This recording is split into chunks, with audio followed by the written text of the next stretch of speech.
Esta noche tengo de invitado a un chico que nos divierte con sus TikToks acerca del anime. Sí, démosle un caluroso aplauso a Grego. ¡Eh!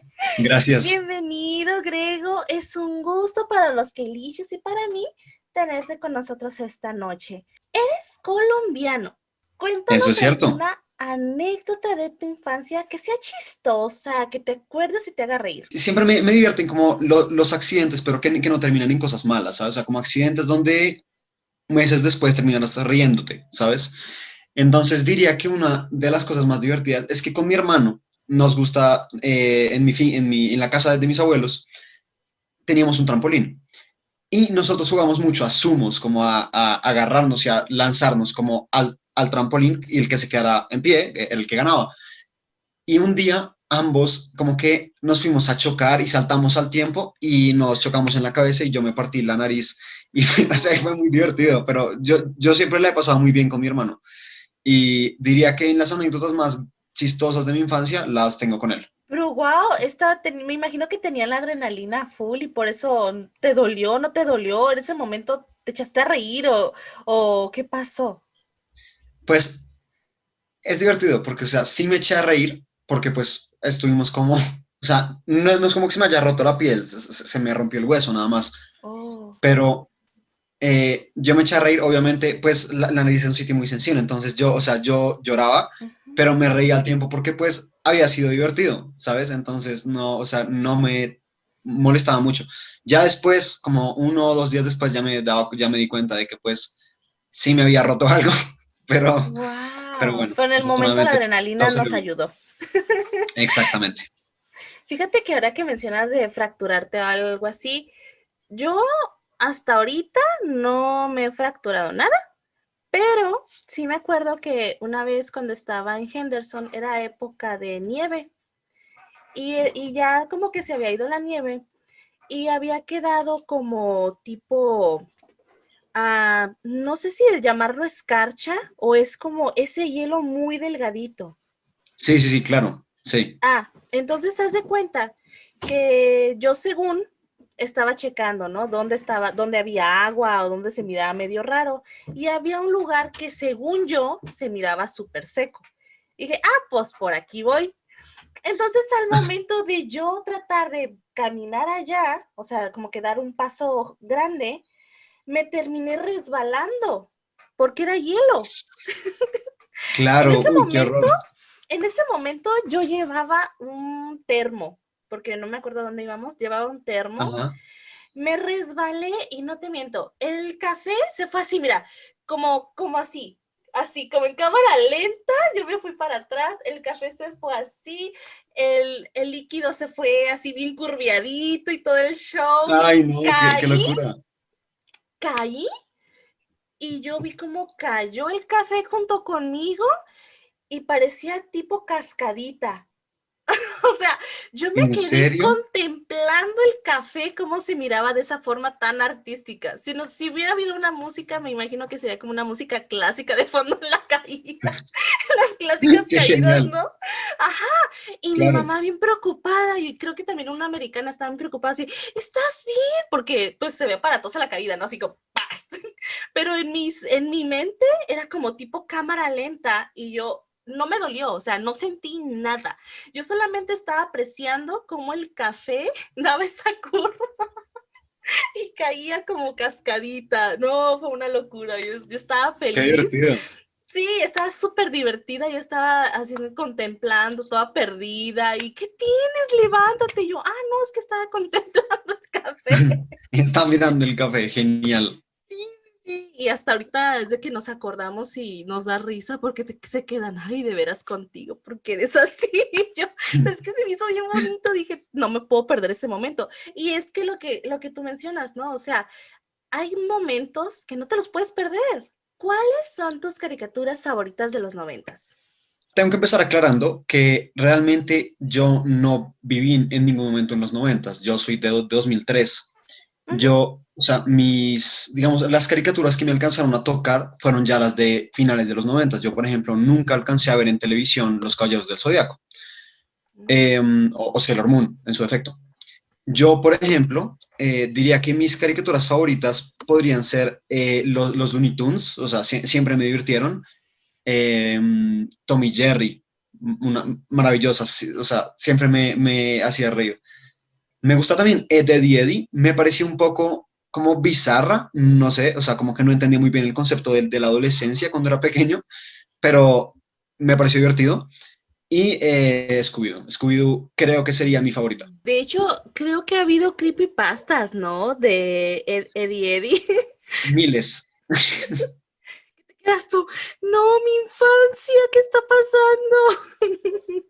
Pero es que creepypastas hay de todo, ¿no? O sea, digamos, he visto también muchísimas como de Bob Esponja, vainas así que son súper creepy. O sea, en verdad, como que no las lee y es muy perturbador. Como, creo que la creepypasta de Bob Esponja que más me perturbó, me dejó como sacada de onda, fue la de Calamardo. ¿Sí la llegaste a Sí, saber? sí, sí, sí, sí. De esa parte inédita y que causó muchos estragos y que era el Calamardo, cómo estaba llegando a su fin y todo. Y es como que, ¡ah! Sí, y que era como el diablo, o sea, no, es cosas horribles. Sí. Bueno, ¿cómo fue tu adolescencia en la escuela? Bueno, mi adolescencia en la escuela es una pregunta que en este momento me trae un poco de nostalgia porque la estoy terminando. O sea, yo de hecho estoy Ay, ya en mis últimas semanas de escuela. Em, pero fue una maravilla. O sea, no tengo nada más, o sea, no tengo palabras para describir lo buena que fue. La gente siempre me trató muy bien, porque pues yo los traté siempre bien, tuve muchos amigos, la gente muy agradable, me divertí mucho y a pesar de que uno hace cosas como un poco locas a veces, son cosas de las que uno no se arrepiente, porque como mencionábamos ahorita, son recuerdos, o sea, son cosas que hay que vivir y recuerdos que vale la pena tener. totalmente. ¿Tienes por ahí una anécdota que recuerdes de todo lo que has vivido en la adolescencia y que tú te digas, por ejemplo, en la escuela, algo que hayas hecho con tus amigos que sea como una hazaña o algo divertido que hasta ahorita tú digas, "Ah, me encanta y siempre lo vas a recordar"? Pues voy a recordar muchas cosas, pero diría que algo divertido que hicimos fue una vez que salimos un gran grupo de amigos, todos hombres, y vimos como un pedacito como de una mandarina en el piso, ¿sí? Como pues como Gajo. tirado, o sea, estaba ya mordido, pues como... Y entonces, pues como cualquier ser humano que ve algo en el piso, pues lo patea. Entonces, pues, como que pues ahí fuimos como pateando eso, pues, pero como muy tranquilos, o sea, porque al final teníamos pues como planeado patearlo como un sitio como con pasto para que se degradara y pues ahí como que la tierra se lo absorbiera, todo eso. Pero mientras lo pateamos, llegó una señora, pues que yo pensé que no era una profesora del colegio, y nos dijo como, em, caballeros, me hacen el favor y recogen la naranja. Y pues todos como que la ignoramos, ¿sabes? Como que asumimos que no Una era nadie persona y solo más seguimos derecho. caminando. Ujú. Exacto. Eh, y nos gritó otra vez, esta vez un poco más fuerte. Caballeros, me recogen ya esa cáscara de mandarina. Y todos como, esta señora está loca, no sé qué. Y seguimos.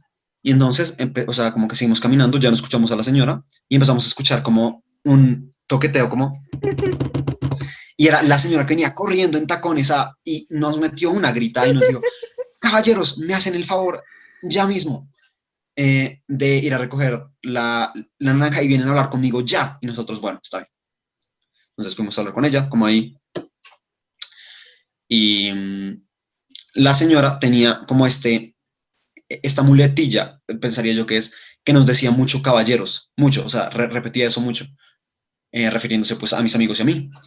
Y entonces yo en un momento como que ya me estaba estresando y me dijo, bueno, caballeros. Y yo le dije, dígame, mi señor. Y le hice como una pose como de caballero, ¿sabes? Como arrodillándome con una espada. Ajá. Y se puso histérica la señora, casi nos mata. Pero fue divertido. O sea, fue muy divertido. Y pues obviamente nos citaron y hicieron como una junta con algunos profesores y eso. Pero fue interesante, la verdad. Fue muy interesante. Fíjate que ahora que estábamos platicando así de anécdotas o algo, me estaba recordando cuando estaba en la secundaria, era una época de mucho calor, muchísimo. Estábamos que no nos aguantábamos, ni tomando agua nos refrescábamos, era insoportable. Ok. Entonces, ya era la última clase y me parece que la tuvimos libre, o sea, no vino la maestra, pero teníamos que quedarnos ahí hasta que tuviéramos que salir, ¿no?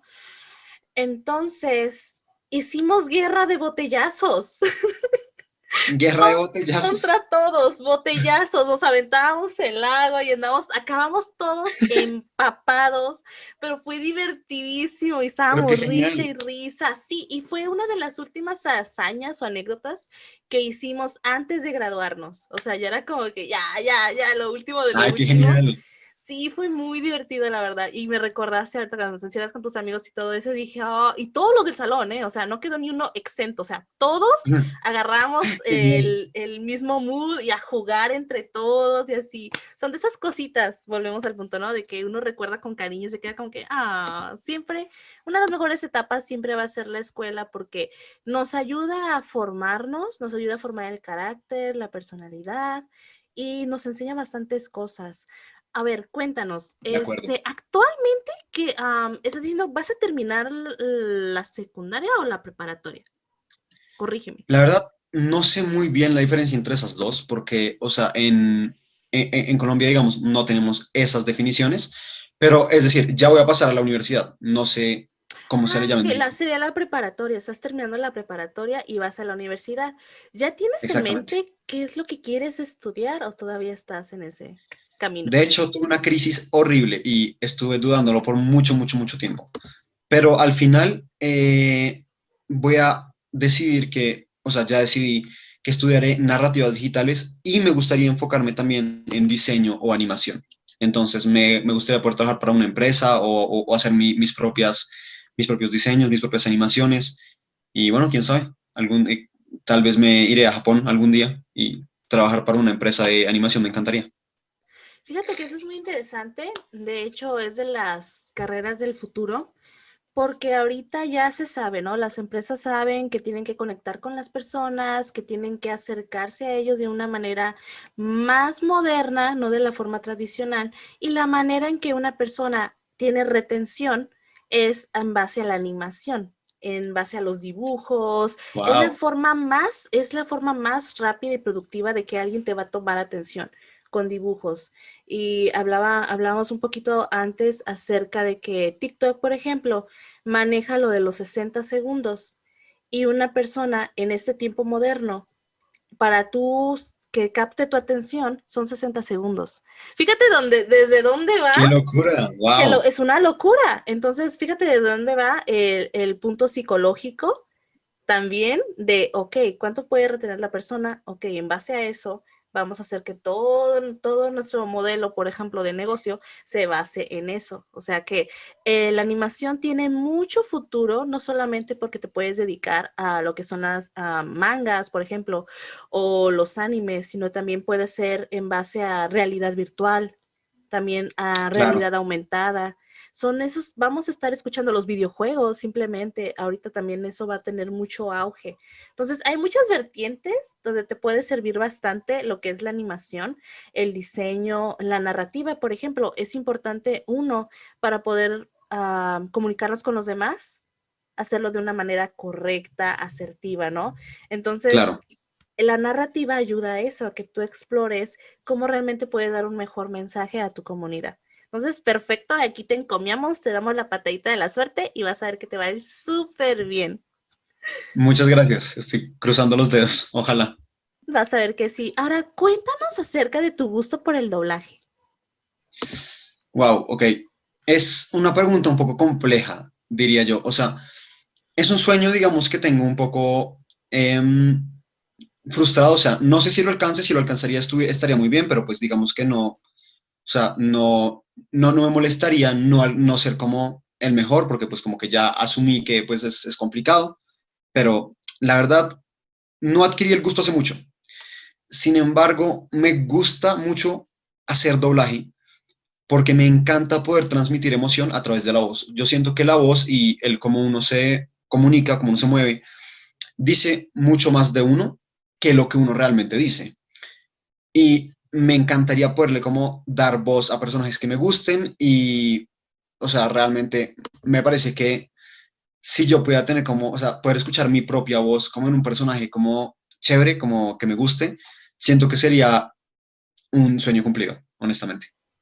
No, y es muy interesante.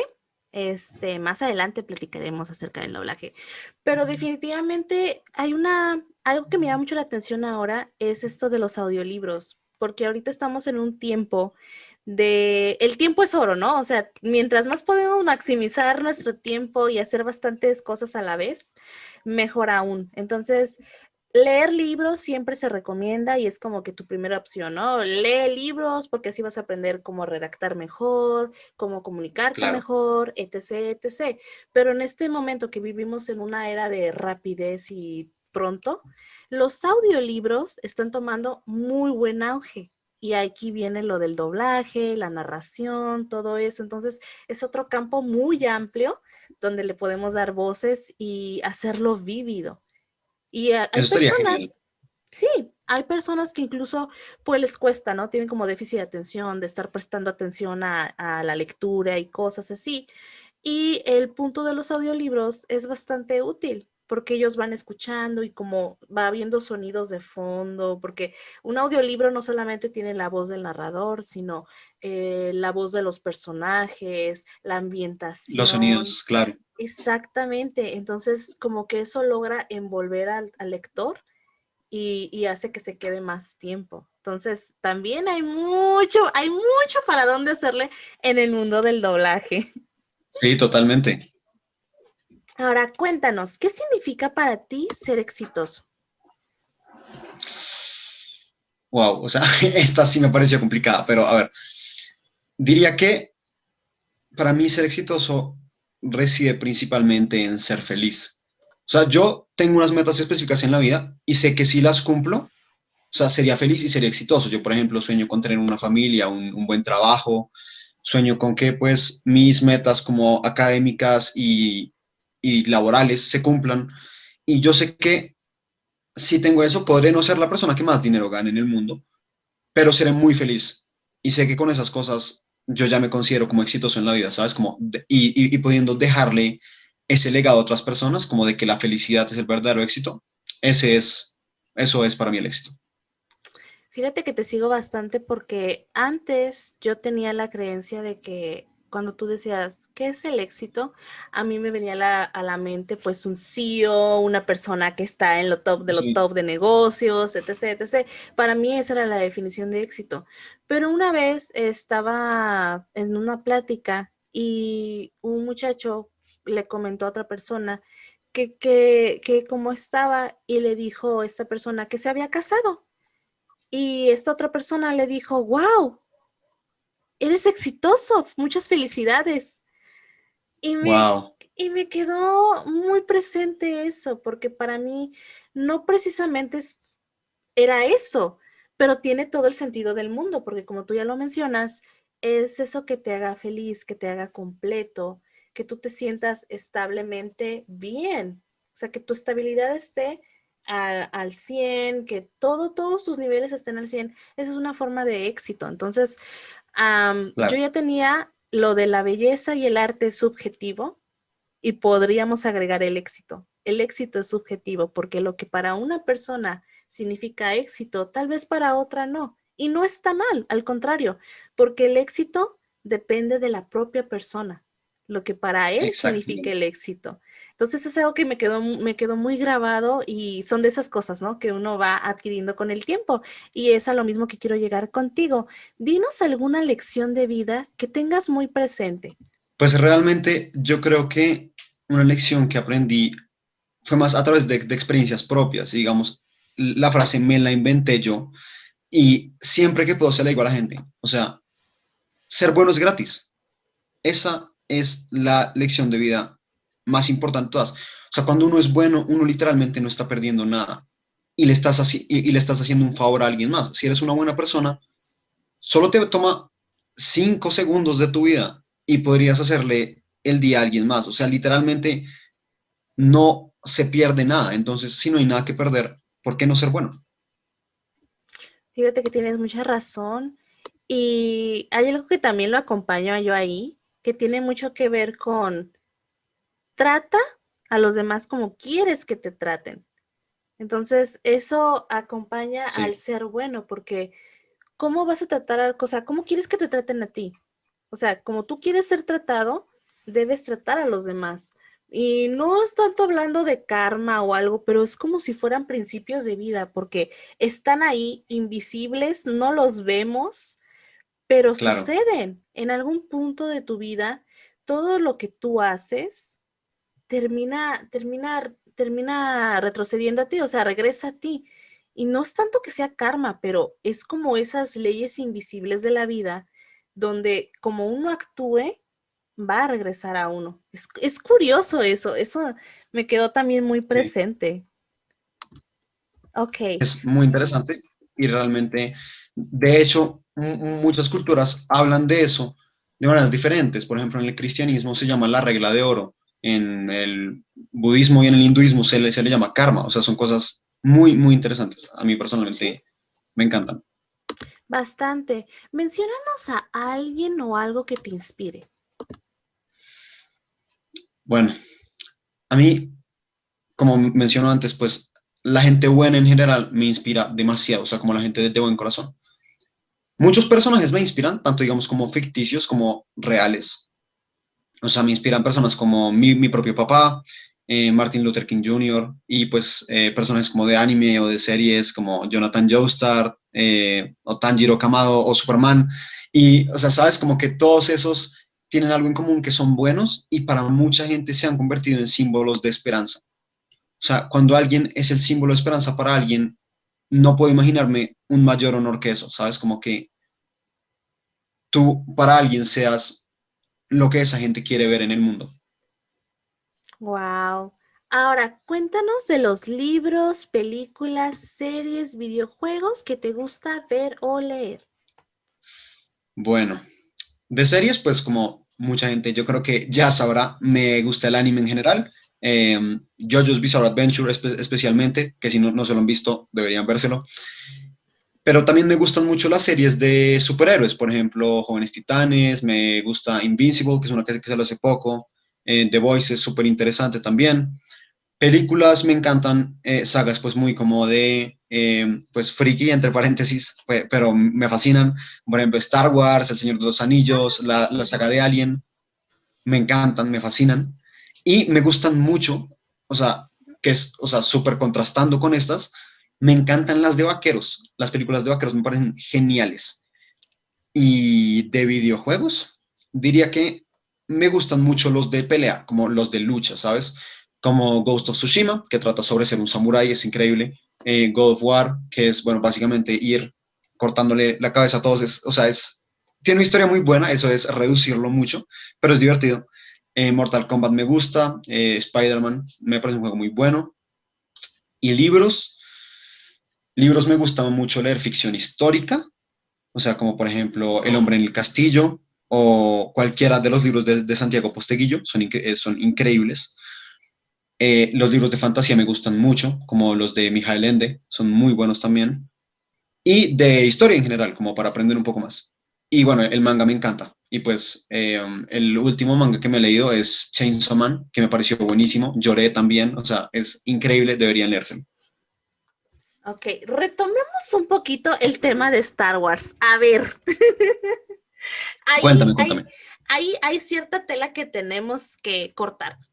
Mm, A mí, por ejemplo, yo me vi desde las películas viejitas de George Lucas hasta donde salió Natalie Portman, Anakin, toda esta historia, ¿no? Claro, De la trilogía. Pero sale esta nueva por parte de Disney y no lo sé, no lo sé. O sea, vi la primera y no lo sé. Como que hay ahí algo que no me deja, ¿verdad? Danos tus impresiones acerca, ya que te conoces bien Star Wars y todo, cuéntanos, a ver, quiero saber. bueno, primero para empezar, Disney tiene un presupuesto para hacer películas prácticamente infinito, ¿sí? Y Empecemos por cuando ahí. tú ves una película, o sea, una empresa que tiene tanto dinero, pues tú esperas un producto acorde a esa cantidad de dinero, o sea, esperas un producto bueno. Me parecía, o sea, George Lucas no fue quien dirigió las últimas películas de Star Wars, desafortunadamente, porque hubieran quedado increíbles y pues hubiera tenido más sentido con las que, como con las primeras seis, ¿sí? Pero no, o sea, debo admitir que los personajes como que podrían darles mejor uso, hay unos que se explotan relativamente poco. Eh, la historia no me gustó para nada, o sea, en verdad pienso que hubiera podido ser mucho mejor, hubiera podido dar muchas más explicaciones. Yo soy muy fan de Star Wars y claro, sí me las vi todas, pues por respeto a la saga, pero sí me decepcionó un poco, o sea, siento que con las primeras seis, o sea, yo cuando me terminé de ver las primeras seis, pues cuando era más joven, me pareció suficiente, o sea, estuvo increíble y ya, o sea, eso era lo que necesitaba ver. Y pues ahorita que van a sacar unas películas de precuelas, de hecho, o sea, como 1000 años antes de todo, como lo de Anakin y lo de Darth Vader, todo eso, pues, o sea, yo creo que va a ser interesante y pues espero que queden mejor que las que sacaron ahorita. Fíjate que sí, o sea, la otra vez vi un documental, creo que era acerca de George Lucas, y él daba su parte y explicaba que él entregó esto a Disney. De hecho, le habían insistido muchísimo, o sea, por favor, Sí, danos esto, vamos a respetar. Y ese fue el acuerdo, o sea, que iban a respetar. De hecho, George Lucas mencionó que él había dejado un otro, o sea, más universo, un universo que ni siquiera tocaron. Dice, yo ya había dejado otras historias, otras cosas para exactamente. explotar como universo, y prácticamente lo que nos hicieron fue como dar técnica a tole con el dedo, o sea, nos quisieron como revolver ahí un mix de lo mismo, cuando si George Lucas tenía ya otro universo formado, hubiera sido un boom, porque lo que querían los fans, o lo que queremos los fans, es eso, ver más, o sea, cómo se puede explorar más ese universo. Y es Claro, lo que no hizo Disney. Y yo sí estoy muy molesta con Disney, porque no es justo, o sea, de verdad, fue increíble. O totalmente. sea, yo ahí sí no estoy. Lo que sí, he escuchado muy buena crítica de Mandalorian. Es buenísima. Esa vale la pena vérsela. Es Esa una sí la quiero locura de ver. serie. Me fascinó, la verdad. Ok. Y esa respeta mucho los deseos de George Lucas. Tiene también mucho que ver con las series animadas, como de Clone Wars también. Entonces, está muy bien, la verdad. O sea, a mí personalmente me gustó bastante. Ok, sí, sí la tengo en la mente de verla porque he escuchado muy buena crítica. Con las películas ya no le quise seguir porque dije, nomás me voy a dar aquí un infarto de qué están haciendo. O sea, yo dije, no, ya, eso no lo pienso ver. Pues el de Mandalorian sí, y algo que me llama mucho la atención y me tiene como muy emocionada es esto de que se habla, no sé si es cierto, si es un rumor, pero se habla de que se quiere hacer como de este Obi-Wan Kenobi y de Anakin. Se les quiere Ya no es un retomar. rumor, de hecho, se está grabando en este mismo momento. Y sí, va a ser la serie de Obi-Wan Kenobi después del capítulo 3 cuando ya él está en el desierto. Y la verdad es que Obi-Wan Kenobi es de mis personajes preferidos, entonces me va a encantar verlo.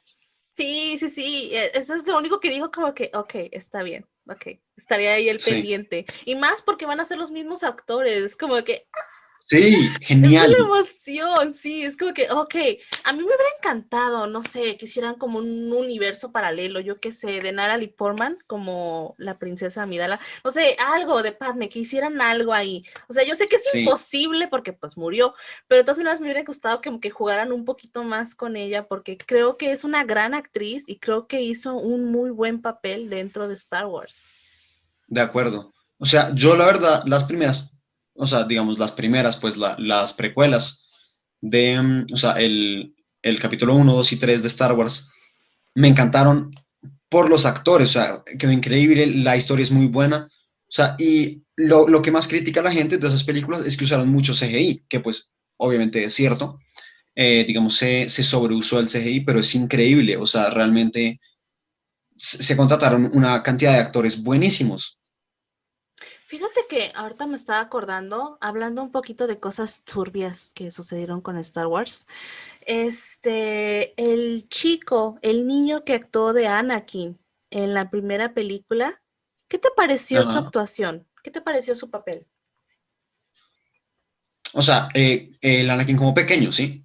Sí, Pues, pues bien, o sea, me pareció que pues al fin y al cabo es solo un niño, o sea, pues actuó bien y hizo su papel pues debido, o sea, te lo pregunto porque incluso con Anakin, con Chris Helsen, que ya hizo el papel de adulto, sí, los fueron muy criticados, sí, sufrieron de bullying, les decían que ellos no actuaron nada bien, que estuvo muy mal.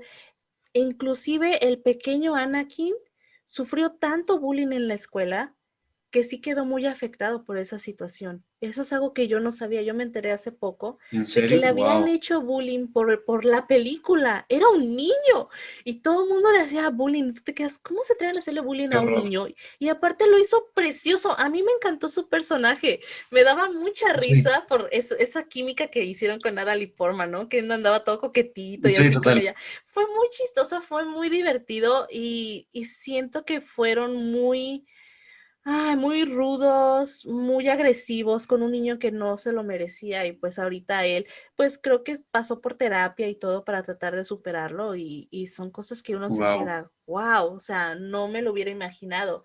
En el caso claro, del que hizo el papel de Anakin de mayor, también sucedió lo mismo, le hicieron bullying, críticas de que no estuvo bien y todo, y así con cara de, ¿qué me están hablando?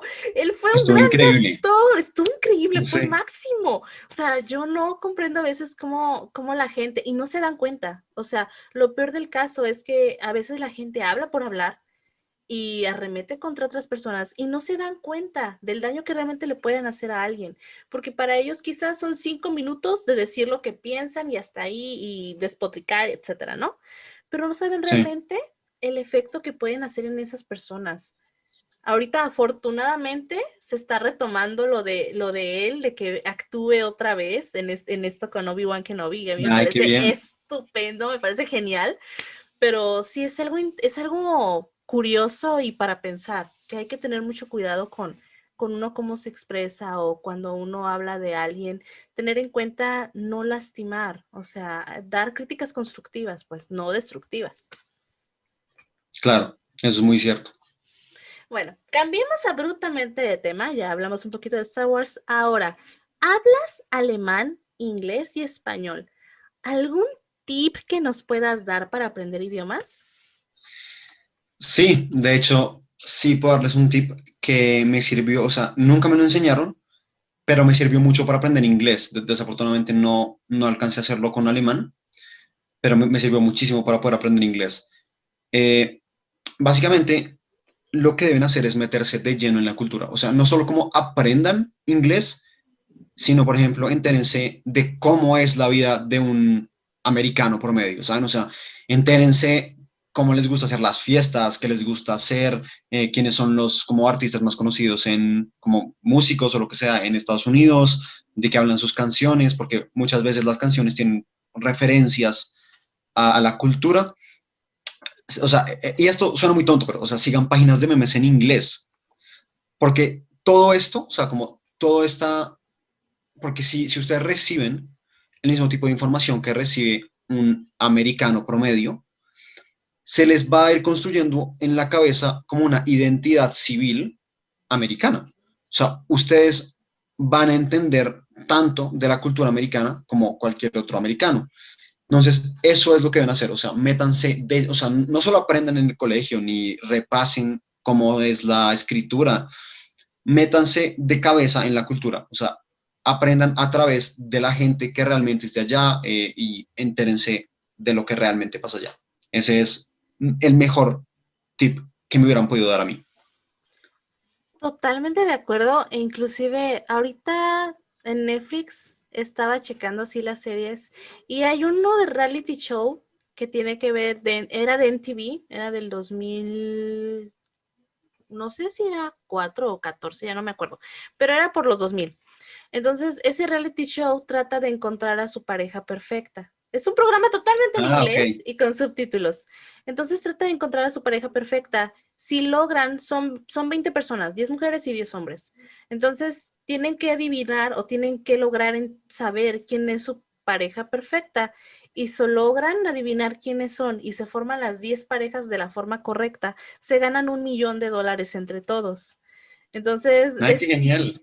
sí, está entretenido y uno aprende. Yo, por ejemplo, en ese reality show menciona porque una cosa es la compatibilidad y otra cosa es la química. No son igual. O sea, Muy cierto. tú puedes tener compatibilidad con una persona, pero no necesariamente vas a tener química y ese lado pasional y etcétera, etcétera, etcétera. O sea, son cosas totalmente diferentes. Entonces ahí se pone a prueba eso. El que tú seas compatible con alguien no significa que realmente haya química entre ustedes. Y ahí se desataban como que ciertos problemitas de ese tipo, ¿no? Y todo. Qué Y yo me genial. quedé, wow. O sea, ¿qué tanto va la compatibilidad y la química y qué realmente va por encima de una a la otra? Es interesante. Sí, está Y genial. sí, el programa es totalmente en inglés y yo, por ejemplo, pues estuve en Estados Unidos un tiempo y todo y yo me reuní más con la comunidad latina que la americana, entonces sí era como que más así, ¿no? Pero me dio mucha risa que ahora que empecé a ver este programa, como que refresqué ciertas cosas y ya como si nada, así de la nada, empezar a hablar en inglés otra vez. Entonces, Ay, qué es muy genial. cierto, sí, es muy cierto lo que tú mencionas, tienen que empaparse, tienen que rodearse de la cultura que quieren ellos aprender, porque de esa forma van a poder, su cerebro va a poder asimilar mejor y van a tener una mejor recepción y van a tener una mejor dicción, pronunciación, etc, etc, etc. O sea, como que todo va en cadenita. Entonces, súper tip de nuestro querido Greco. Hablemos del tema central de este podcast, Infamous K-Pop, los samuráis. Pues fueron personas muy, muy admirables. O sea, gente que tenía un código de honor y un código, digamos, de acción tan férreo que preferían morir antes que romperlo. Claramente, gente impresionantemente valiente, o sea, gente que luchaba por sus países, por su honor, por su familia, por los que amaba. O sea, gente de verdad con una convicción enorme. Eh, y bueno, o sea, estéticamente también se me hacen muy cool, ¿no? O sea, como que las armaduras y todo estaban también geniales. Pero realmente se me hacen personas muy admirables en general. ¿Te parece si te leo 20 datos curiosos de los samuráis y tú me mencionas si lo conocías o si sabes algo más de esos datos? Me parece genial. Muy bien, vamos allá. Dice, en mayor o menor medida, todos conocemos la figura del samurái y su importancia en el Japón medieval, aunque solo sea por Tom Cruise y la película El último samurái, que se aproxima de aquella manera al mundo de estos legendarios guerreros. Pero, ¿quiénes eran realmente estos temidos y respetados personajes? Muy bien. Número uno. Etimológicamente, la palabra samurái refleja el fin último de esta clase guerrera. Procede del japonés saburau, que significa servir, ya que cada samurái era contratado por un señor feudal con la misión de protegerle. ¿Cómo ves? Es muy genial. De hecho, eh, conocí a lo del señor feudal porque yo jugué un juego hace relativamente poco que se llama Ghost of Tsushima y cuenta cómo los samuráis, digamos, viven como en familias, o sea, tienen como su clan, ¿sí? En donde los hombres son samuráis, las mujeres pues ejercen, digamos, obligaciones de casa, pues que en esa época era lo normal. Eh, y, digamos, ellos se vendían, por decirlo así, a diferentes empresas o pues en diferentes políticos que los contrataban para protegerlos, digamos. Y en el caso de las guerras en el Japón, digamos, ellos no, o sea, el gobierno no los contrataba si es que era una guerra contra otro país, o sea, si era una guerra, digamos, contra Mongolia, como lo fue en 1276. Eh, los samuráis, básicamente, por el honor que tenían hacia su país y por el respeto que le tenían hacia su propia patria, iban a luchar por voluntad propia. Ahora, si era una guerra civil, o sea, los samuráis, los diferentes clanes, podían ser contratados por diferentes daimios para que pelearan por sus intereses y pues para recuperar tierra o lo que sea. Pero es súper, súper interesante todo eso. Número 2. La figura del samurái surgió en el siglo X, pero fue al final del siglo XII, tras las guerras Genpei, cuando adquirieron fama y poder. La consecuencia más importante de esta guerra fue la instauración del primer shogunato, un gobierno militar que tenía a todos los efectos más poder que el mismísimo emperador. Es muy interesante. De hecho, no sé mucho sobre el shogunato, pero conozco quién fue, digamos, un shogun muy importante. No me acuerdo si era de esa época, que se llamaba, eh, se me olvidó el nombre ahora, pero bueno, en fin. O sea, lo importante de esto es que el shogunato es el equivalente, digamos, de hoy en día a un gobierno militar. Es un gobierno esencialmente controlado por generales y porque ellos creían, o sea, ellos tenían la convicción de que ya que ellos habían ido a la guerra, ellos habían puesto la cara por su país, pues por su gente, ellos eran los que más derecho tenían a estar en el poder. Y mucha gente del pueblo estaba de acuerdo con ellos. El problema llegó cuando muchos samuráis, digamos, rompieron su código moral y pues empezaron, digamos, a ser corruptos, a usar como sus habilidades y pues su poder para aprovecharse del pueblo y pues eso ya, digamos, degradó al shogunato y a la figura del samurái entre los campesinos, por ejemplo. Pero está, o sea, es súper interesante y es realmente, si lo quieren buscar en internet, es un concepto muy chévere del que aprender.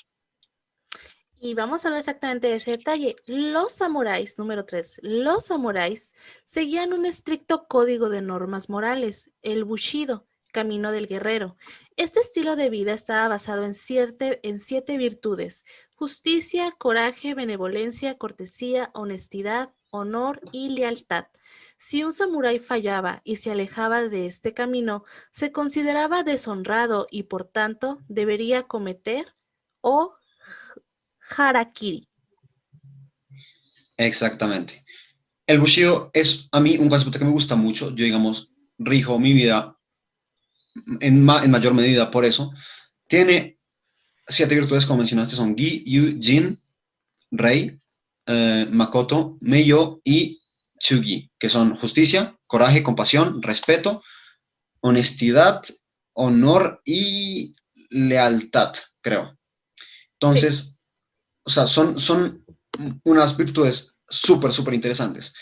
O sea, la primera es ser honrado en los tratos con todo el mundo, o sea, como tratar a la gente con respeto, por ejemplo. No, no, tratar a la gente con respeto es rey, por ejemplo. O sea, como, pero digamos en este caso en los samuráis, el respeto no está solo como en como, ¿sabes? Como decir por favor y gracias o saludar a la gente como por la mañana, sino también, por ejemplo, no, o sea, ser incluso cortés con los enemigos, por ejemplo, no apuñalarlos por la espalda y darles la oportunidad de defenderse y de pelear honorablemente.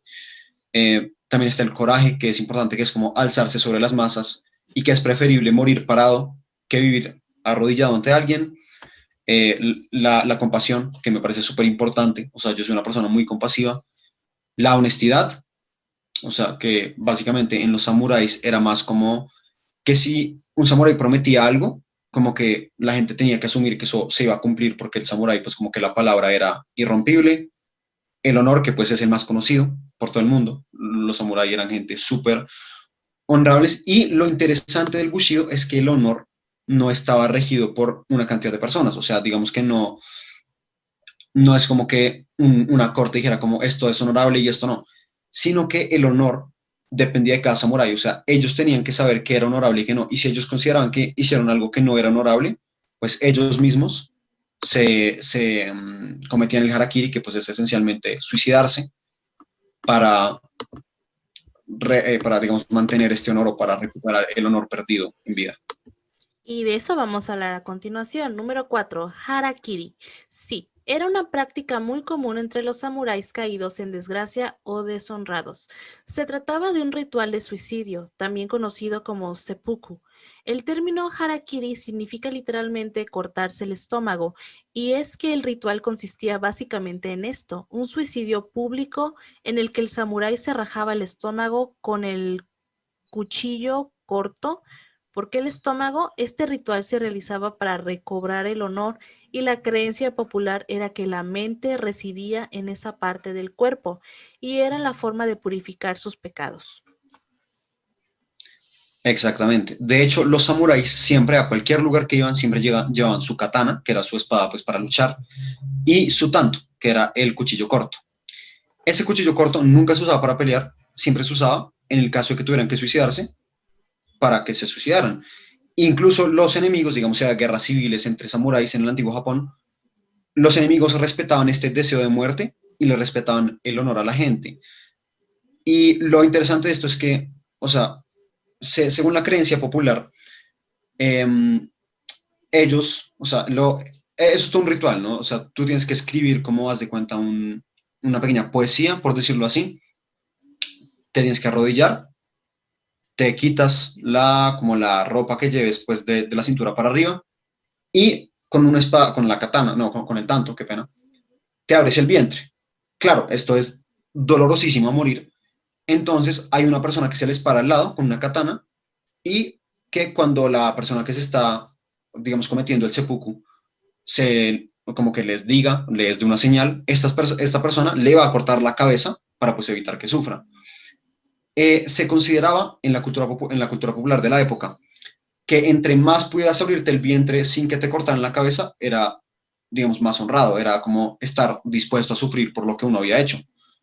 Pero pues al fin y al cabo, mientras estuvieras dispuesto a cometer ese harakiri, ese seppuku, pues ya como que quedabas perdonado. Y vamos a hablar ahora de las armas. Número 5. Antes que nada, un samurái era un guerrero.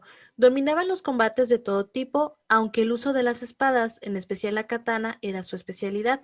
Las katanas, las típicas espadas japonesas, solían medir unos 60 centímetros y tener solo un único y afiladísimo filo. Para un samurái, la katana era como su alma. Eso sí, no era ni mucho menos la única arma que utilizaban. También estaban al tanto cuchillo, la wakizashi, una espada más corta que la katana, el boken, sable de madera y el daikyu, arco, entre otras.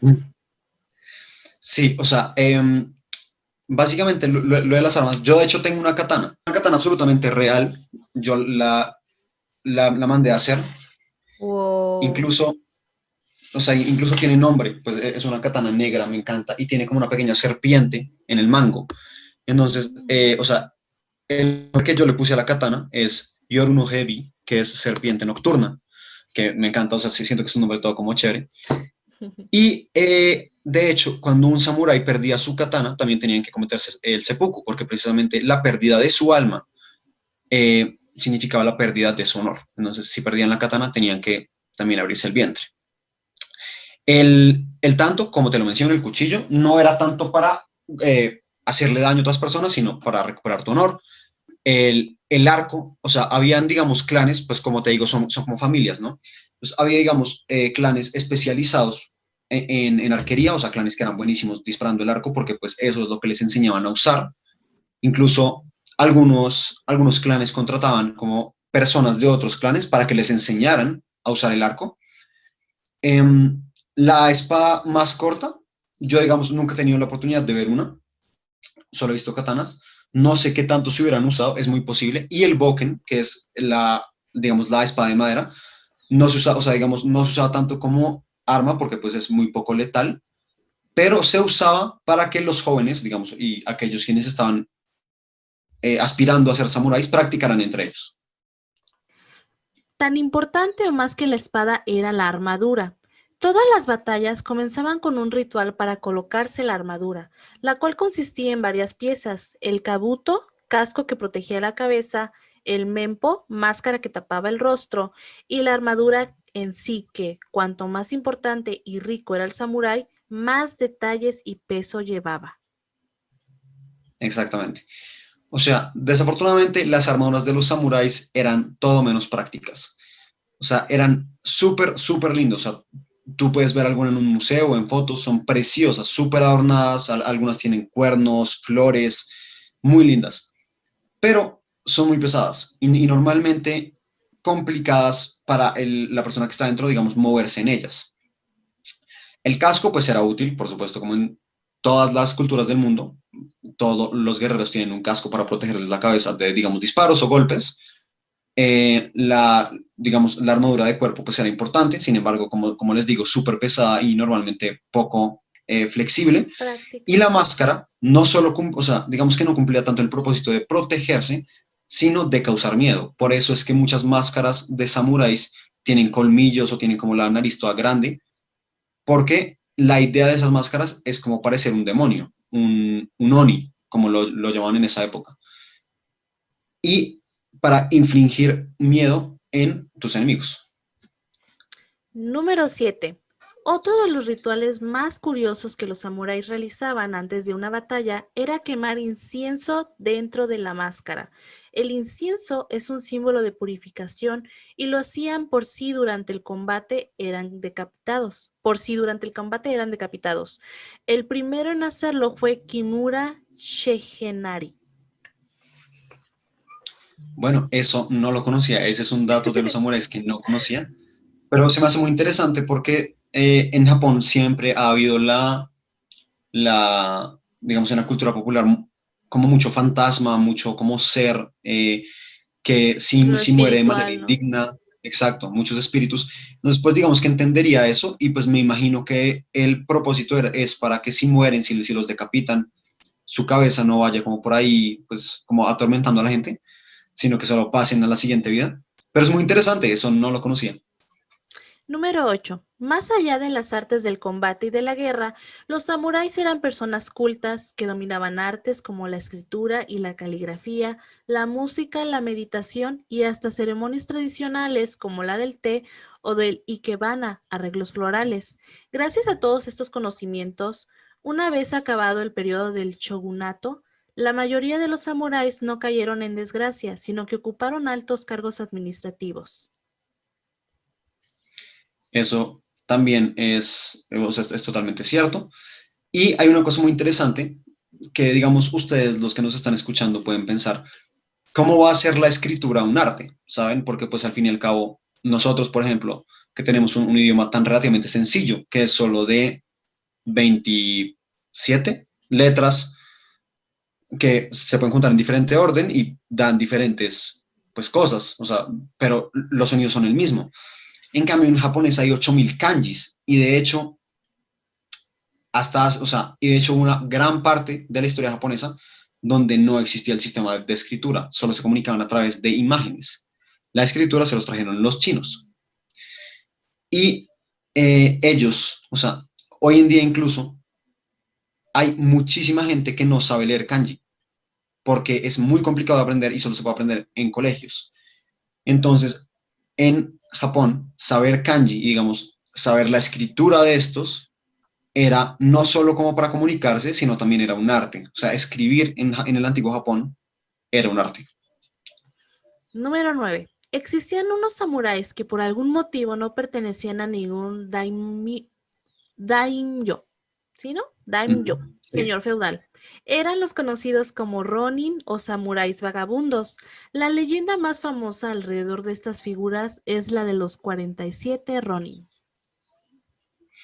exactamente. O sea, los samuráis que no sirvieran a ningún daimyo o a sus propios clanes, digamos, esos pueden ser simplemente gente que había abandonado todo, que no quería participar a nada y ya se iban. O gente, o samuráis que hubieran roto el código del Bushido, pero que no se quisieran suicidar. Es decir, esta gente era absolutamente versada en artes de lucha, era muy buena, o sea, y tenían todo lo que tenía un samurái, pero digamos que eran un poco como samuráis, como sin ningún tipo de afiliación. Entonces ellos se dejan contratar por quien sea para hacer cualquier tipo de trabajo, robar, matar, lo que sea, mientras les llegara dinero a ellos. Eso es lo único que les importaba. La historia de los 47 Ronin, hay una película muy interesante, se la deberían ver. Yo nunca me la he visto, pero me han dicho que es buenísima y ya he leído muchas críticas, dicen que está muy bien. Eh, y es que los Ronin no usaban armadura tampoco como las que usan los samuráis, porque, pues, o sea, eso era solo para los samuráis, ¿sabes? Como no usar, o sea, usar esa armadura sin ser samurái era un deshonor. Entonces ellos usaban más que todo como kimonos muy sencillos, con capas y con sombreros. O sea, porque ellos intentaban también como mezclarse con la población normal para que, porque si un samurái encontraba un ronin, que era un samurái pues que había abandonado el camino, su deber era como luchar contra él. Entonces, Fíjate que ahorita que los mencionas, se me figuran como mercenarios, ¿no? correcto, Como son de mercenarios. esos que ahí, wow, está súper interesante. Tampoco he visto esa película, pero hay que ver esa película. De acuerdo, Hay toca que verla. hacernos planes, hay que ver esa película. Así que, Kilichos, hay que ver esa película entre todos. Muy bien. Número 10. Algunos de los samuráis más famosos de la historia fueron Miyamoto Musashi, Tokugawa Ieyasu, Toyotomi Mm, Hideshoji, pésima, y Saigo Takamori, el último samurái. Aunque nuestro favorito es Kenshin Himura. ok, Este último me yo imagino que lo personalmente, hacen de anime. total, yo, yo conozco a Tokugawa, que fue un samurái súper importante, que básicamente lo que hizo fue reunificar a Japón. O sea, él tenía un sueño, que era que dejaran de ver como, ¿cómo decirlo? Como pequeños reinos manejados por daimios, sino que todo Japón fuera uno, y lo logró. Es un duro, o sea, él es realmente un personaje histórico muy importante. Y Toyotomi Hideyoshi era muy importante también porque él fue, o sea, él además de ser un samurái, fue un daimyo. O sea, él fue el, digamos, el rey de una provincia. Él también fue el, o sea, fue el primero que unificó Japón después de las invasiones a Corea. Porque pues, o sea, en Japón y bueno, en Asia en general, había como guerras civiles cada como 50 años, entonces se unificaba, se desunificaba, todo pasó. En China especialmente es un ejemplo gigantesco, siempre tuvieron guerra civil. Y Hideyoshi unificó Japón, fue, digamos, el primero en hacerlo. Entonces, él dejó muchísimo, muchísimo, muchísimo legado cultural. Él restringió las armas para cualquier persona que no fuera samurái. Él invadió Corea y de hecho, Hideyoshi empezó como un joven muy pobre, o sea, como un tipo muy pobre, pero él era muy inteligente y él es de la misma época que Tokugawa. Él y Tokugawa reunificaron Japón juntos y, digamos, fueron como compañeros en ese shogunato y o sea, digamos que le dieron paz al país, reformaron todo y él, a pesar de haber sido muy pobre, él empezó una familia de campesinos, si no estoy mal, él con su ingenio y con su, digamos, fuerza de voluntad logró tener uno de los cargos más altos en todo el país. Es súper interesante. Sí, demasiado. O sea, ahorita que lo planteas así, ¿qué papel tan importante tenían ellos, no? Que pudieron mejorar lo que fue Japón, que me imagino que ya ni siquiera el gobernante de esa época, ¿no? O sea, ¿qué tan importante fueron ellos y su astucia, su inteligencia, su habilidad para poder llegar hasta ese punto? O sea, es muy interesante. Exactamente. Es que en Japón no había un gobernante, de hecho, o sea, en Japón habían muchos, o sea, como por provincias, y siempre, siempre Mm, andaban en guerras, entonces mucha gente moría, mucha gente sufría, y Tokugawa dijo, bueno, no más, o sea, vamos a ponerle fin a esto, vamos a hacer que todo Japón sea un solo imperio, o bueno, pues un solo shogunato en este caso, ujú. y se fue, o sea, él con su grupo de personas, con un montón de guerreros, a ir, digamos, a diferentes sitios. Los que estaban de acuerdo, pues decían como, ah, bueno, listo, perfecto, o sea, solo los incorporamos. Los que no, los incorporamos a la fuerza, les toca. Y básicamente Wow. así terminó creándose el primer Japón unido que hubo, que fue el Shogunato Tokugawa. Muy bien. Número 11. Sin embargo, el más peculiar fue sin duda el conocido samurái negro. Era Yusuke, quien llegó probablemente a Japón como esclavo de unos jesuitas y que cautivó la atención del daimyo Nobunaga que, tras examinarlo, exigió que lo limpiaran bien. Creía que estaba pintado. Con el paso del tiempo, los dos se hicieron amigos y Yasuke pasó a ser parte de su escolta personal. Es súper, súper interesante. O sea, de hecho, él nació en África Oriental, si no me equivoco. Y pues en esa época que pues había que la esclavitud estaba súper presente, los portugueses llegaron y pues un mercader portugués lo compró. Y entonces los portugueses hacían mucho desde su comercio en Asia, en China y en Japón. Entonces, listo, él se fue con su, con su esclavo, o sea, se fue el señor con Yasuke, Yusuke. que es este hombre. Eh, pero, él, o sea, el daimyo, el señor Nobunaga, lo vio y vio que era un tipo pues gigante, pues como, pues Sí, el la tipo era pues un estructura gato, clásica de... o sea, que medía fácilmente 1,90 m, era súper musculoso, era enorme. Y entonces, cuando lo vio, le pareció muy peculiar porque pues nunca había visto un hombre negro en su vida, pues porque pues en Japón en esa época claramente no. Y le dijo a sus sirvientes que lo limpiaran. Y entonces lo limpiaban y lo limpiaban y decían, ¿por qué no, o sea, por qué no le quita como el sucio? Y, Ujú. Sí, sí, sí. pues, o sea, y pues claramente a él le pareció pues muy peculiar y él explicó que pues su piel era así, o sea, que ese era el color de su piel. Entonces a él, Naturalmente. Ujú. exacto. Y entonces, bueno, digamos, él hablaba un poco de japonés, obviamente no era fluido, pero Yasuke hablaba japonés. Y entonces el señor el daimyo quedó fascinado y dijo, listo, lo compro, por favor, démelo, pues, le doy lo que sea. Y pues el mercader obviamente le puso un precio alto, se lo vendió. Y el, el daimyo estaba muy fascinado porque decía, o sea, la leyenda de él dice que los japoneses decían que medía 1,90 m, que pues para un japonés es alto, porque los japoneses realmente son relativamente bajos, y que era tan fuerte como 10 guerreros japoneses. Entonces, pues quedó Wow. fascinado. Eh, y lo, o sea, como que le enseñó las costumbres del Bushido y lo convirtió en su guardaespaldas personal y lo convirtió en un samurái. Fue el primer samurái negro de la historia. Entonces, súper, súper Wow. interesante.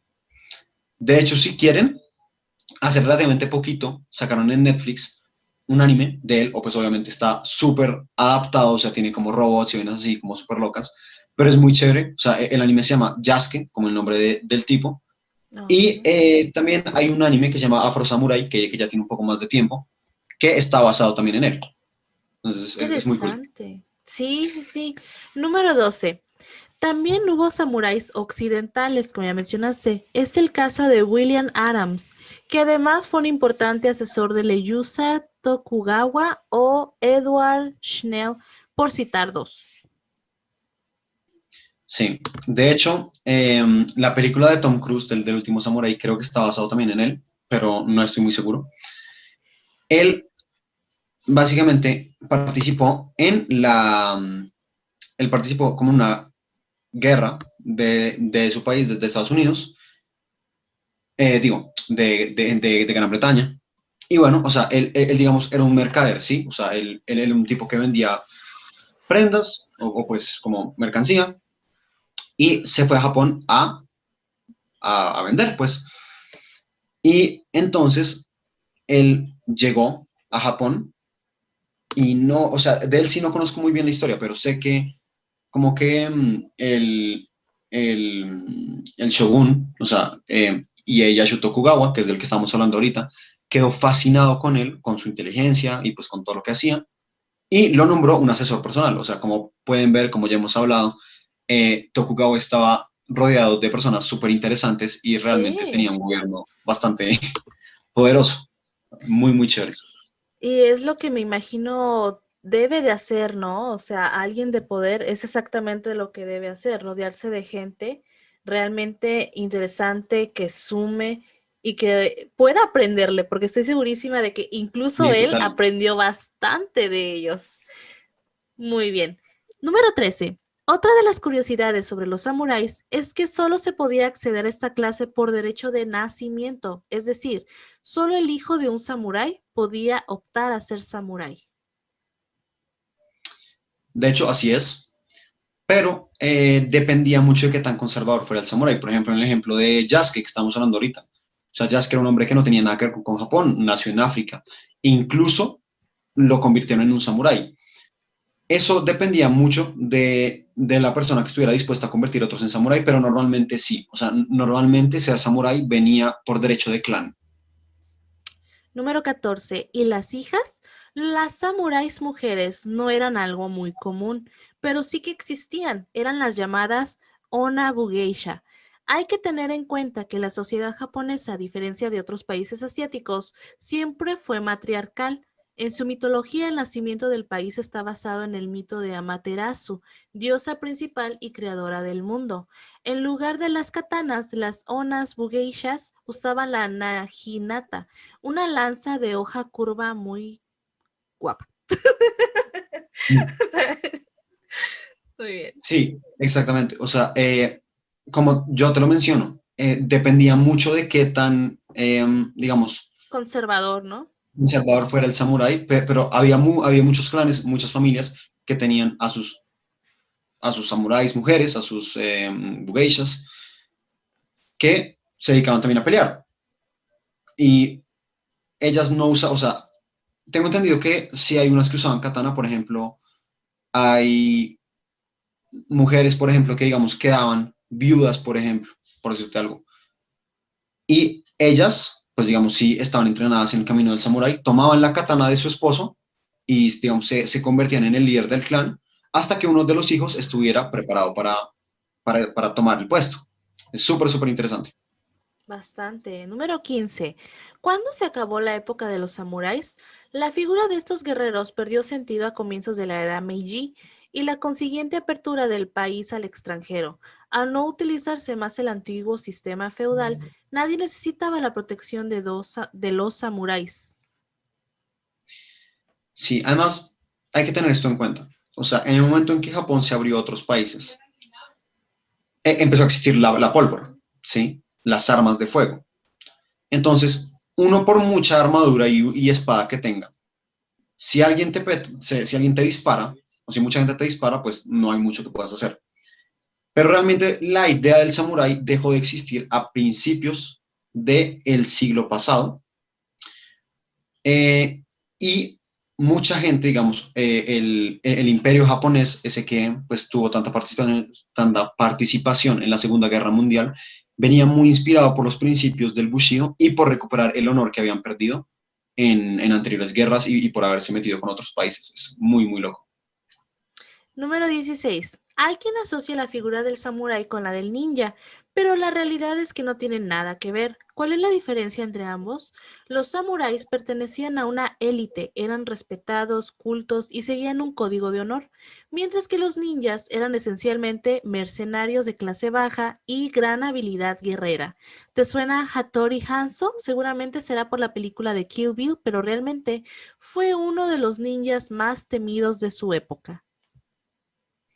Exactamente. O sea, los ninjas eran mercenarios, tal cual. O sea, simplemente gente que era muy buena luchando, gente que quizás sí tenía unas tácticas, digamos, para infiltrarse en sitios muy buenas. Y digamos que los daimios podían pagar si querían matar a un oponente silenciosamente, si querían, digamos, envenenar a alguien, porque pues un samurái no estaba dispuesto a matar a gente de maneras tan poco honradas, o sea, como ir a envenenarlo o apuñalarlo por la espalda.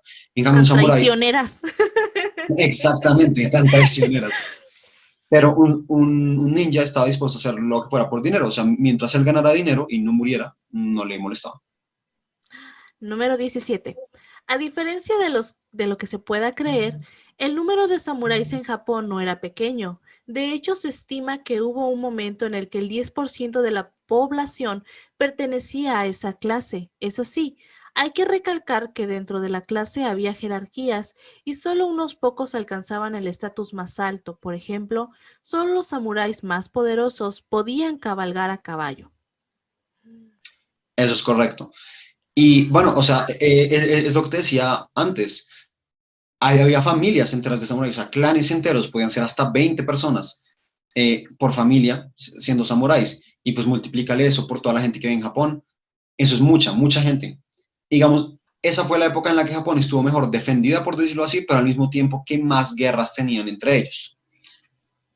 Y como la idea de que hubiera como esa jerarquía, digamos, eso a veces causaba resentimiento entre las familias y pues digamos, no sé, por decirte algo, un samurái tenía tres hijos. El hijo mayor, como en la mayoría de culturas, preexistentes, era el que heredaba el puesto del líder de clan. Y los otros, pues claramente quedan muy molestos con esto y probablemente causaban traición o cosas de ese estilo, ¿sabes? O sea, eso también causaba mucho resentimiento. Pero sí, es totalmente cierto. Número 18. En la era Edo, la homosexualidad no era mal vista. De hecho, muchos samuráis maduros tenían aprendices bajo su mando y compartían con ellos conocimientos de arte, filosofía y guerra, y sí, el roce hacia cariño. Así dice. Sí, Sí. o sea, esto no pasaba siempre, pero tampoco era nada raro. O sea, de hecho, muchos samuráis, como eh, expertos, antes de ir a la batalla, pues tenían relaciones con otro joven que estuviera, digamos, bajo su mando, como para, como, era como un ritual, no sé muy bien si es como de suerte, pero sé que mucha gente lo hacía antes de ir a batalla, que pues bueno, o sea, siempre es bueno irse feliz a luchar. Fíjate, hablando de ese detalle, sí llegué a leer algo, pero era cuando era referente a las geishas, donde mencionaba que llegó a haber una época donde las geishas en realidad eran hombres, o sea, los que actuaban y Sí, todo, como entretenimiento a los propios samuráis, porque había como cierto como límite, ¿no? Del papel de la mujer dentro de la cultura. Eran las que daban los hijos, etc., pero solamente se les miraba de esa forma. Y mientras tanto, pues con ellos sí se divertía, tenían contacto más de cariño, etc., etc., ¿no?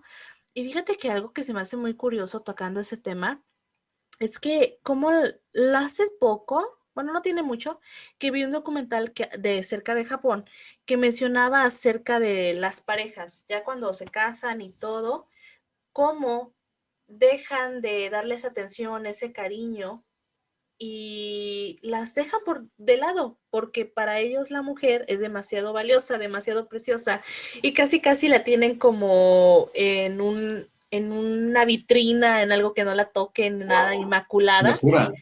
Sí, una locura. Y algunas sí tenían como esa frustración. Estamos hablando de parejas pues ya mayores, ¿no? O sea, que hubo como Sí, claro, un tiempo en la cultura japonesa como que inmaculadas nomás son para matrimonios perfectas y todo, pero que ellos tenían una vida muy aparte o sea, ellos era una cara de matrimonio, pero ellos en su vida privada, en su vida íntima, ellos eran totalmente separados y él por allá, etcétera, etcétera, etcétera. Entonces es curioso, ¿no? Como de todavía no, quizás ya está empezando a cambiar, pero como todavía desde ese tiempo hasta no hace tanto, todavía se tenía ese concepto de la figura de la mujer como en una vitrina allá y yo me divierto por acá. exactamente. Es curioso eso. Podríamos andar un poquito más en otro podcast.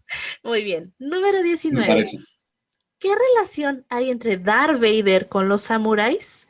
Su casco. Si te fijas, verás que está inspirado en el kabuto de los samuráis. ¡Ah! Tanto que hablábamos de Star Wars. Está genial. O sea, de Sí. hecho, jamás lo había pensado, pero tiene mucho sentido. Si ves el casco de Darth Vader y el de un samurái, vas a ver que tiene como un tipo como de capa que lo cubre hasta el cuello. Esto es para evitar, digamos, que les dispararan con una flecha por detrás y se las clavaran en la columna. Y como la máscara, por ejemplo, de Darth Vader, que tiene como esas cuatro líneas y que parece una calavera, sí podría tener mucho sentido y muy similar con las máscaras que usaban los samuráis para dar miedo a sus oponentes. Pero está muy cool, o sea, Qué jamás lo había pensado así. interesante. Me voló la cabeza. Muy bien. Número 20.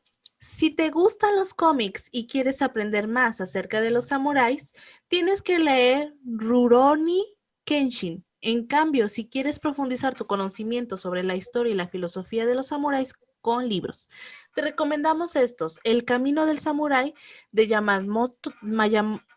Yamamoto Tsunemoto y el libro de los ¿Mm? 5 anillos de Miyamoto Musashi. Ah, más fácil. Tampoco dejes de ver la película El último samurái.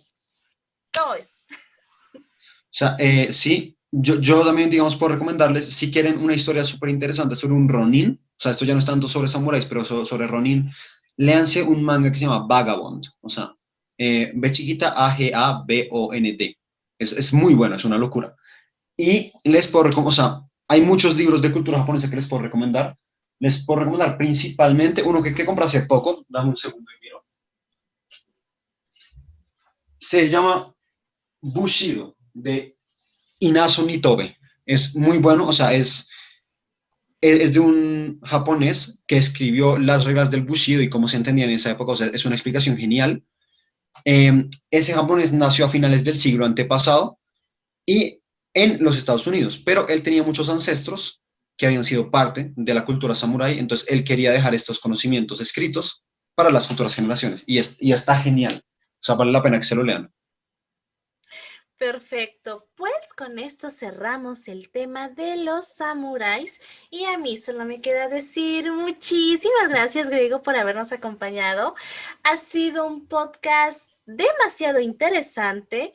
Hemos aprendido muchísimo de los samuráis y también de otros temas alrededor de. Ah, Pues dime. muchas gracias a ustedes por tenerme, o sea, en verdad ha sido un placer y espero algún día quizá volver. Claro que sí, estás invitadísimo para una siguiente actividad, una siguiente dinámica. Aquí te vamos a tener, Greco. Ya eres parte de la casa. Ahora Perfecto, cuéntanos, muchas gracias. tus redes sociales, ¿dónde te pueden mandar vibras bonitas, mensajitos? ¿Dónde te pueden seguir? Ah, perfecto. Miren, o sea, si quieren escribirme algo, o sea, yo en verdad soy feliz cuando la gente me escribe, me fascina. Pueden escribirme a mi Instagram, que es Grego Camargo, así de sencillo. Pueden irme a seguir en TikTok si quieren ver algunas cositas de anime así como chistosas, que es el mismo @ de Instagram, que es Grego Camargo, pero con una O más al final, porque el primer día hice el username y se me perdió esa cuenta, entonces me tocó hacer una nueva. Y o sea, esas son mis dos redes principales, Instagram, Grego Camargo, y TikTok, Grego Camargo O. Entonces, muchas Perfecto. gracias. Ya saben, Kirlichos, para que los sigan, vibras bonitas. Y si quieren aprender más de la cultura asiática, especialmente del anime, etcétera, Grego es su hombre. Muy bien, Kirlichos, Correcto. muchísimas gracias por habernos acompañado. Espero hayan disfrutado este podcast tanto como nosotros y nos estaremos viendo para una siguiente semana. Sigan disfrutando esta semana. Chaito. Adiós.